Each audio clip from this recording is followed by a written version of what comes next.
base to have a chance to be the strikeout leader. And of course, that was by the legendary Bob Murphy, the longtime play-by-play announcer of the New York Mets. And he was referring to a young 19-year-old by the name of Dwight Gooden, who broke the rookie record of 29 years by Herb Score with his 246 strikeout. He would finish that year with 276.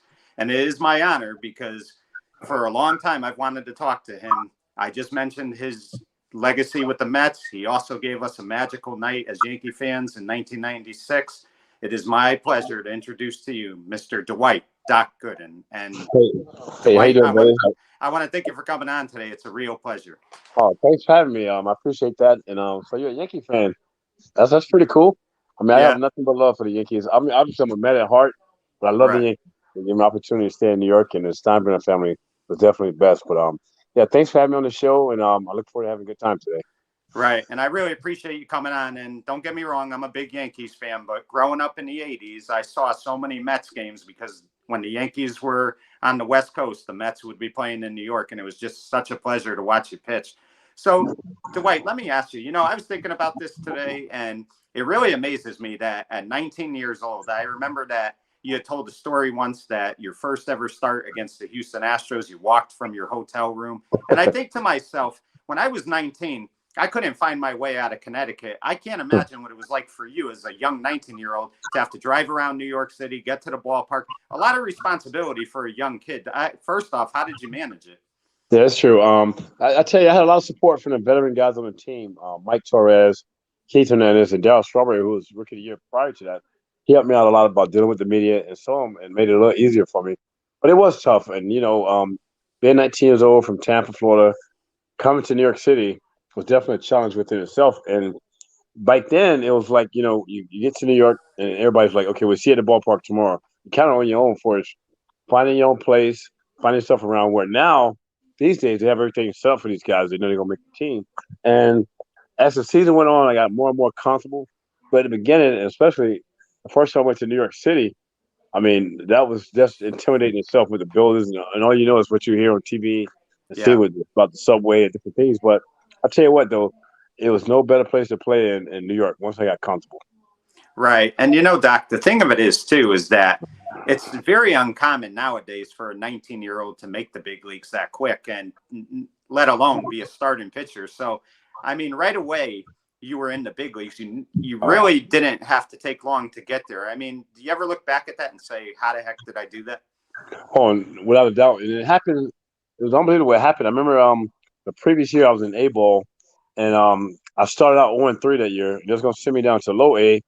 We had this pitching coach, John Cumberland. He told the front office, say, no, don't send him down. We'll have him miss a start, and we'll work on some things.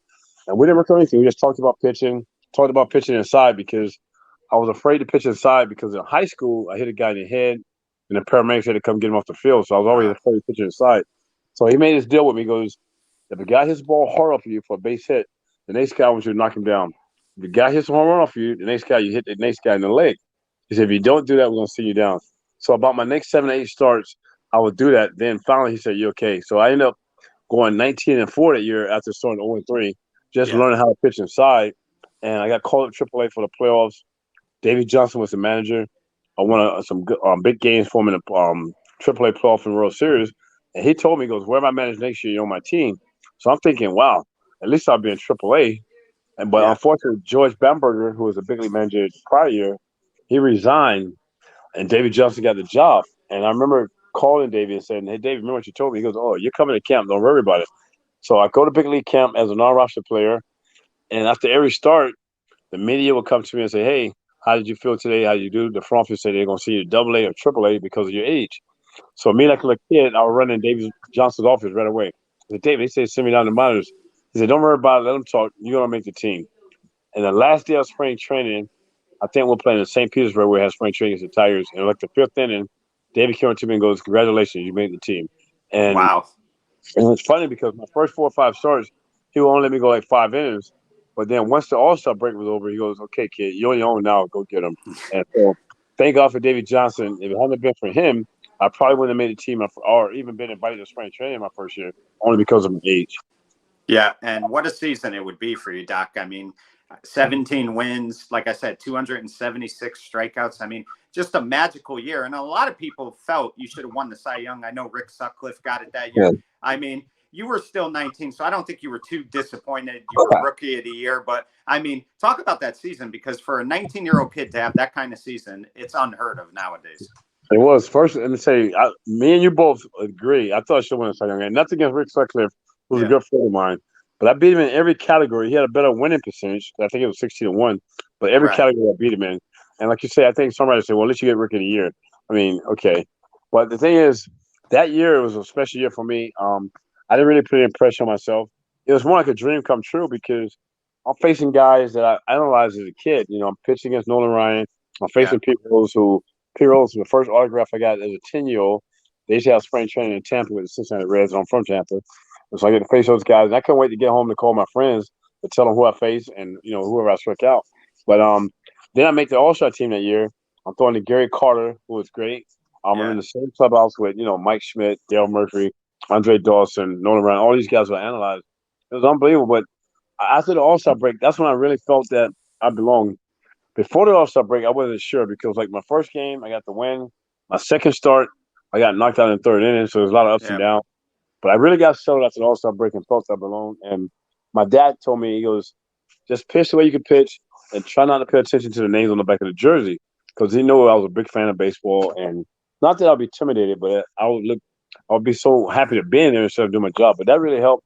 And like I said, I had veterans on the team, Mike Torres, Keith Hernandez, Dale Strawberry, all those guys gave me a lot of confidence and showed me the way around. And Keith was like a second pitching coach on the field.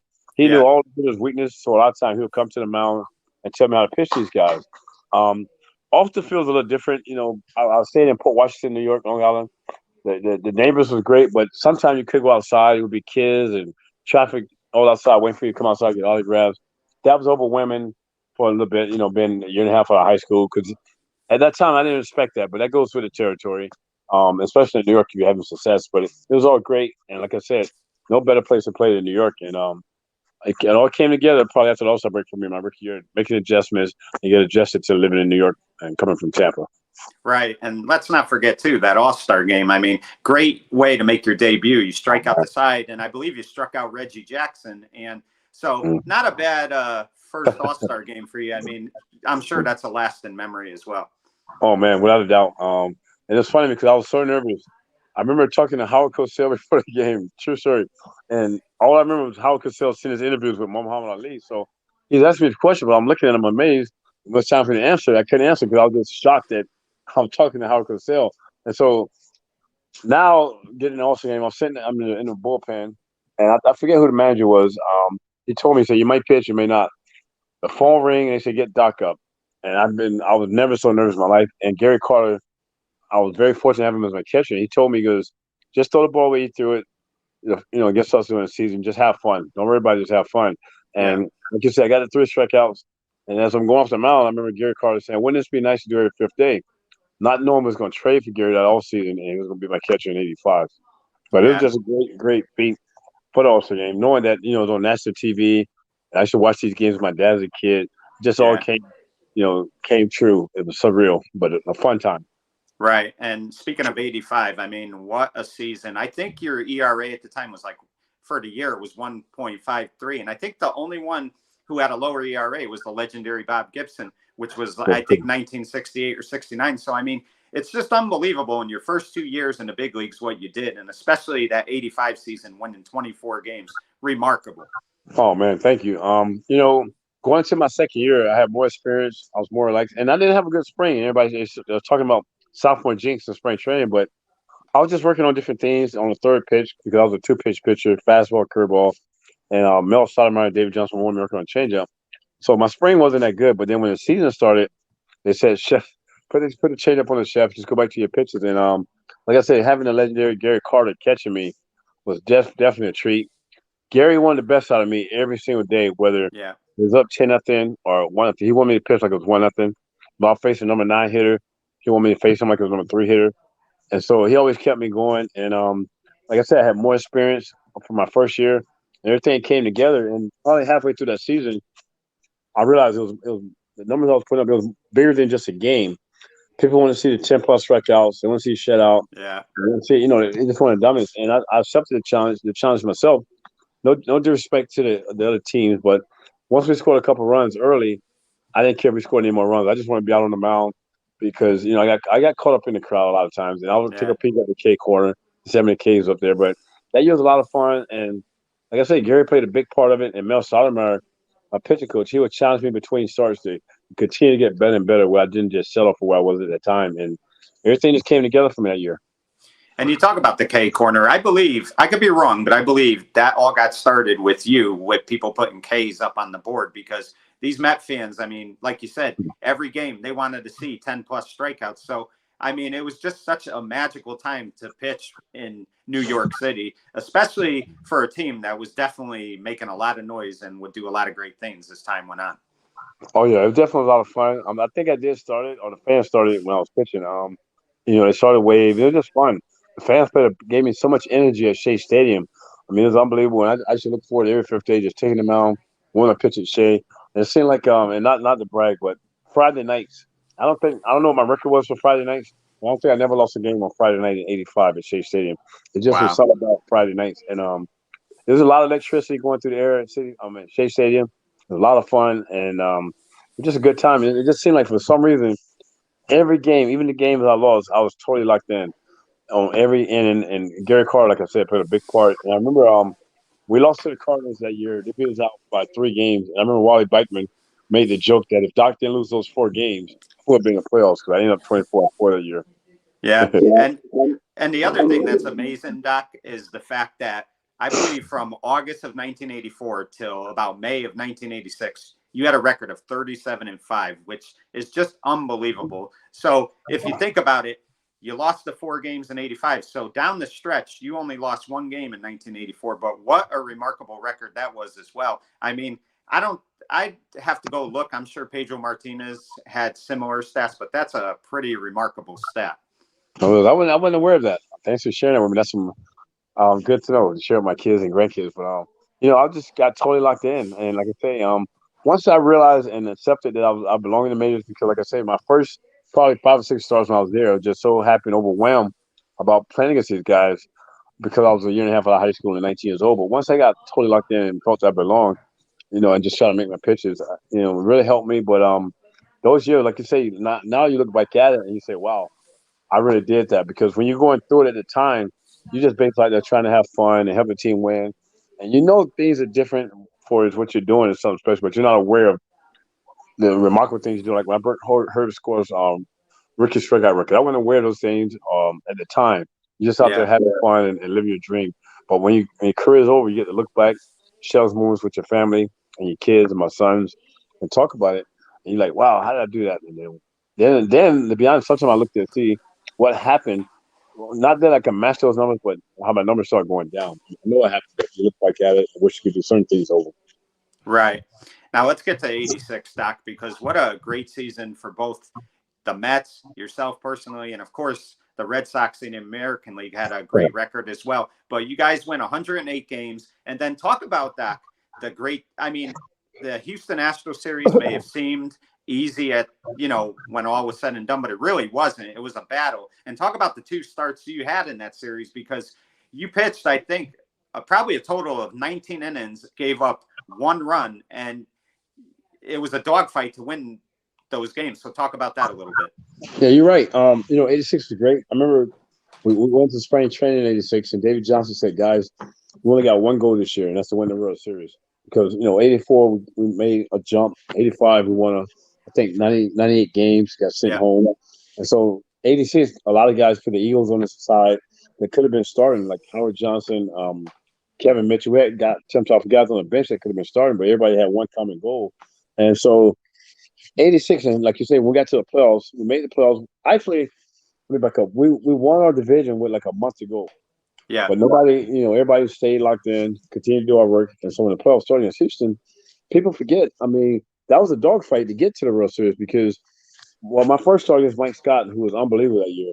I think he Right. won Yeah. Cy Young '86. He beat me Over one 300 strikeouts too. I mean, great year he had. Yeah. big year. And he beat me 1-0 in game one. I remember Glenn Davis hit the home run off me in the second inning.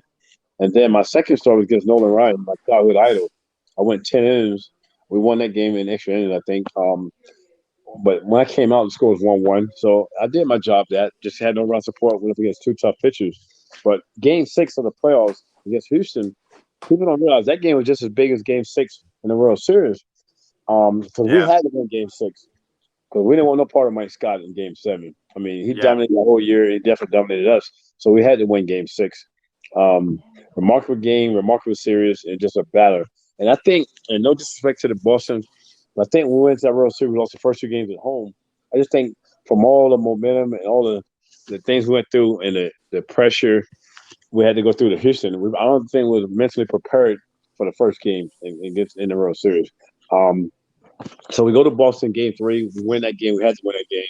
And Yeah. then you talk about the jump to game six in the World Series. That game there, I still think goes down as one of the biggest games in World Series history.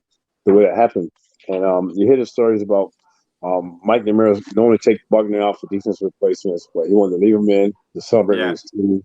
And for that to happen, you feel bad for Buckner afterwards because he had a great career, but he's only remembered for that one play. And a lot of stuff took place before that because you had the base hits, you had the wild pitch. Then Yeah. even after the book, you had to hit.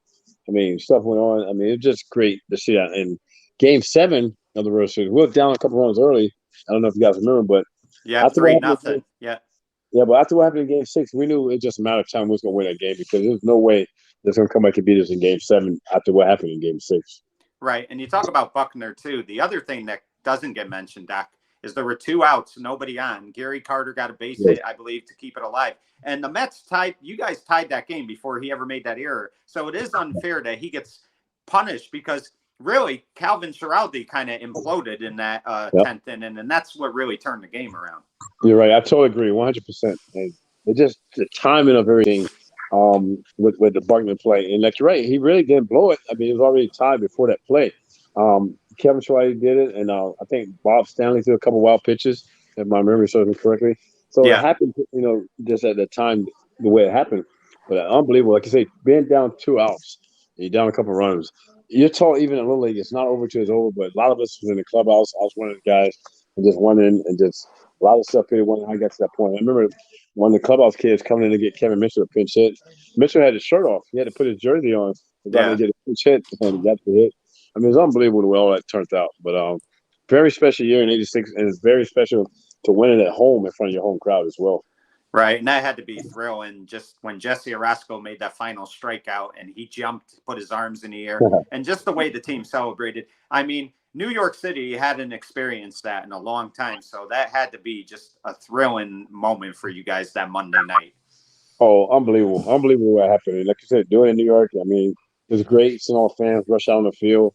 And there's no better feeling than winning in New York. I mean, I haven't won anywhere else but New York, but I can't imagine anything being bigger than that. And like I said, it had been a long time. And I remember hearing the story with Keith Hernandez when he got traded to the Mets in '83. He was actually Frank Cashin to trade him.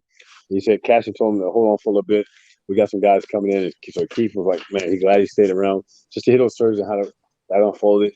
Making a trade for Gary Carter, how that was a missing piece because we had a young pitching staff. Myself, Sid Fernandez, Ron Darling. I Yeah. mean, we were young, but having an experienced catcher come in was a big part of that. So everything just fell in place. We traded for Ray Knight, another veteran guy, great leader in the clubhouse. And, all the talent that we had, it just came together. And like everybody else, I thought we should have won more, but, it's all everybody's profession. It's hard to do. I mean, the team on paper look good, but it's hard to do. Right. And let's fast forward 10 years later because 1996 would be a special year for you as well.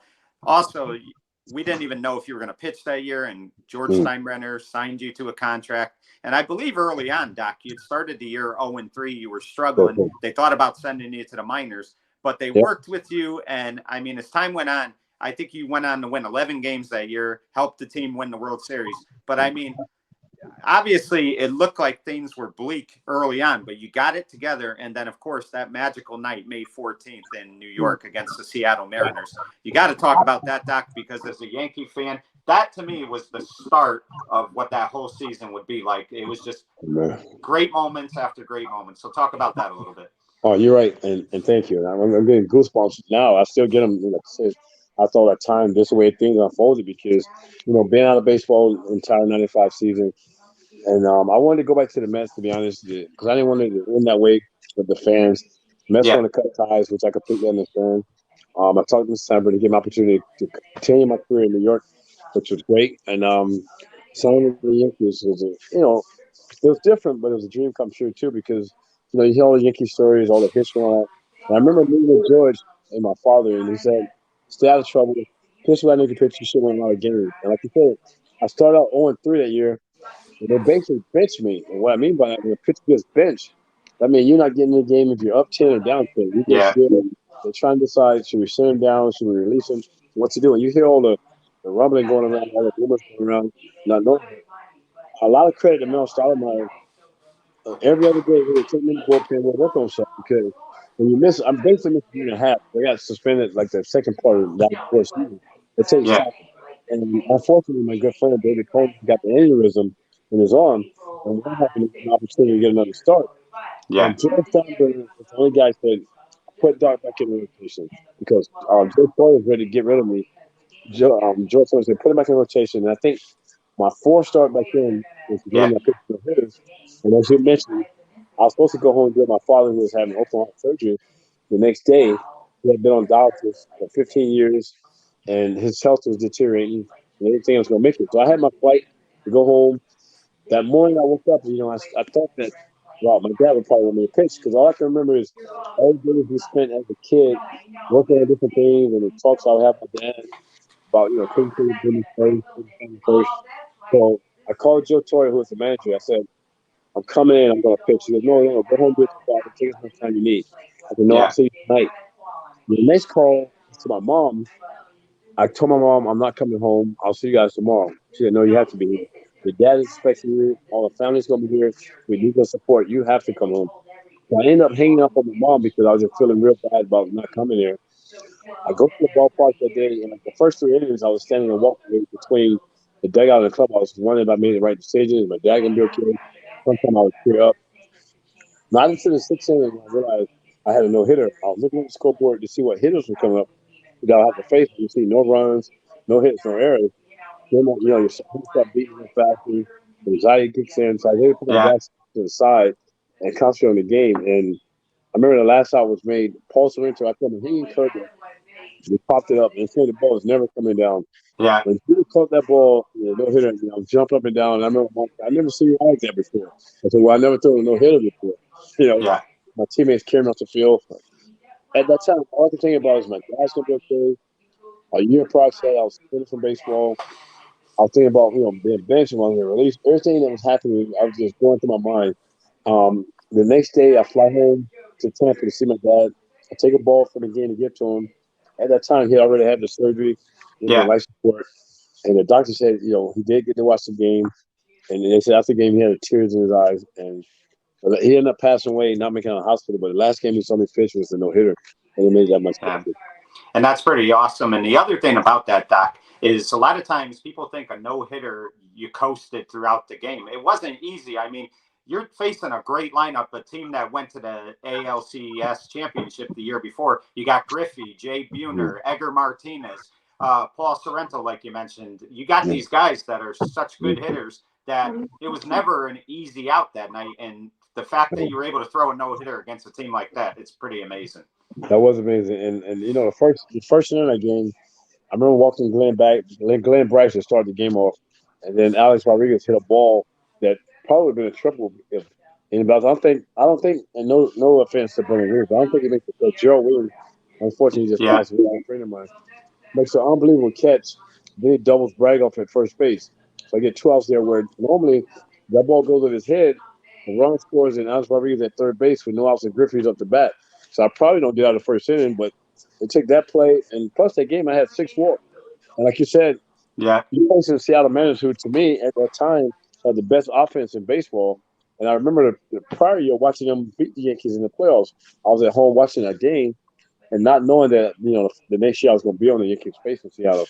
That's yeah. amazing the way all things came together, and it was just meant to be that night because, like I said, it was the last game my dad got to see me play. My dad was the reason for me getting into baseball and make it where I make it.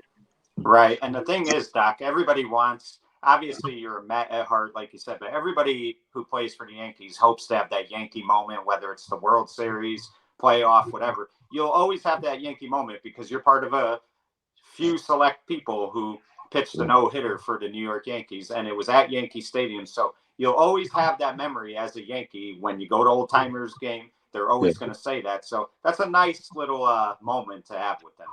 Oh, it is, especially the way everything happened, and it's good. And even playing with the Yankees at the beginning was a little different with a Yankee hat on and all that, but I got used to it and sharing that with the Yankees and the way things all unfolded. I mean, it was a great time. Those 2 years I spent with the Yankees felt like a duration. And first class organization and the Cyberman family, I couldn't thank them enough. And even the time Joy spent with my dad at the hospital before my dad passed away. I mean, Yeah. those type of things happen. That's what makes you really feel special, even more than just a ball player. Um, so the Cyberman family, they're still close to me, even though Joy's not there. And then even when I retired in 2001, I worked under George for 6 years, which is a Yeah. lot of fun, a lot of knowledge from George, and I really got to know George and understand what a great person he is. And he should be in the Hall of Fame too. Yeah, I definitely think so, and I think they've got to get that done. And that you see, Doc, you're great at letting me segue into stuff I want to ask because the other thing I want to ask is I know you're part of the Mets Hall of Fame, and that's great. But I think one thing that needs to happen before all is said and done is number 16 needs to be hanging up top and retired at Citi Field. Do you agree with that? Because to me, when you think about it, obviously you've got Piazza, no doubt about it, Keith, all these guys, but you're in the top 5 greatest New York Mets of all time, in my opinion, and you need to have your number up there. Well, thank you. I appreciate that. That's very kind. Um, wow, you got me on the spot with that one. That's a tough one. I think it's a chance. I think it's a very good chance. I've heard some rumors about it, and I mean, I would be honored to have that happen. And I'll tell you why. Um, First, the things you just mentioned, and plus, I remember when I was getting ready to retire. Well, actually, let me back forward. In '95, when I was suspended before I signed the Yankees, I called the Mets, wanted to come back. They said no, we wish you all the best. In after 1917, I became a free agent. Before I signed with Cleveland in '98, I called the Mets again. So I'd like to come back. They said, well, unfortunately, we have our roster. So I go to Cleveland '98, '99. After '99, I called the Mets again. I said, I'd like to come back, just to finish my career at the Mets. They said no. So I signed with Houston. I pitched one game. I got traded to Tampa. I pitched 8 games. I got released. I Yeah. called the Mets again. Said, I'll go to AAA. I'll do whatever. I just want to finish my career at the Mets. Steve Phillips, no offense, he just said no. So I signed back to the Yankees. It was great because I got to pitch against the Mets in the Double, yeah, day night double hitter, and I beat the Mets. yeah, Then we beat the Shea, Mets. yeah, Then we beat the Mets in a World Series. And so in spring training of 2001, I hurt my knee, so I was going to be out basically a year. So I called the Mets again and said, hey, can I sign a 1-day contract and then retire? They said no. So I think now, if I can have my jersey retired as a Met, that would definitely put the clothes into it and something that I will always cherish. And something the fans can always see and my kids can go see. And so hopefully it happened. Hopefully it happened. And again, I retired as a Yankee, which I'm honored to do that because they gave me a chance to finish in New York and I won 2 rings. But, like you said, I'm always a man at heart. Fans always been great with me. So yeah. hopefully I do have that day where my jersey get retired. Right. And I think that's the thing, too. Sometimes the fans end up suffering more than anybody because the fans did nothing to you and the fans know how you feel about them. But Yes. it hurts the Met fans because they want to see that moment. I know they do. I don't think I could find a Met fan anywhere who wouldn't want to see that happen. And I really hope it does. It needs to happen. I know they're retiring Keith's this year and he deserves it, but yours has got to be the next one. And I hope they get that done. Thank you. I appreciate that. That's very kind of you. And let's see. I hope so. And like you said, it's all about the fans. The fans have always been there for me through the ups and downs and been very supportive, and they're still very supportive. And when I go to the ballpark, there's no better feeling than reminiscing with the fans and talking with the fans. So I hope you're right. Right. So, Doc, before we go, just one last thing. What would you say was the most rewarding thing that baseball did for you? If you had to pick one thing, what is the thing that you're most grateful about? Oh wow, so many. I always looked at baseball, and I try to tell young guys now to make it to the big leagues and to wear a big uniform. You got to look at it as a privilege because there's so many kids, and so many people want to be in that position. I got to do that, and what baseball meant to me, they gave me an opportunity to do a lot of things for my family. They got to do a lot of things for me that I wouldn't have been able to do. I remember when I was going to high school, me and my dad had to share the same winter coat. I mean, I came for nothing, My parents love me, but they gave me an opportunity to have a great life. My kids and grandkids have a great life. And so I just say to the young baseball players, make the team, or you play in the big leagues. It's a privilege to do that. Treat the fans right, treat the organization right, and just be true to yourself. Well, Doc, I really appreciate you giving me a few minutes today. First off, congratulations on a great career. Like I said, I mean, watching you pitch in the 80s and 90s was just so rewarding for me. Thank you for 96 and 2000 as a Yankee fan. I'll never forget that no-hitter, and I'll definitely never forget the contribution you made to those teams. But most of all, thank you for what you did for the game of baseball, because to me, you paved the way for strikeout, the strikeout pitcher return to baseball in a big way. You'd see Clemens do it years later, Randy Johnson, and you kind of started all of that in 1984. And great career with the Mets. You'll always be a New York Met, and I believe that the fans, every Met fan everywhere, looks at you and they are proud that you were a New York Met. So thank you again for coming on. Thank you so much for having me. Keep up the good work, and let's do it again. I appreciate you having me, and thanks again for all the kind words.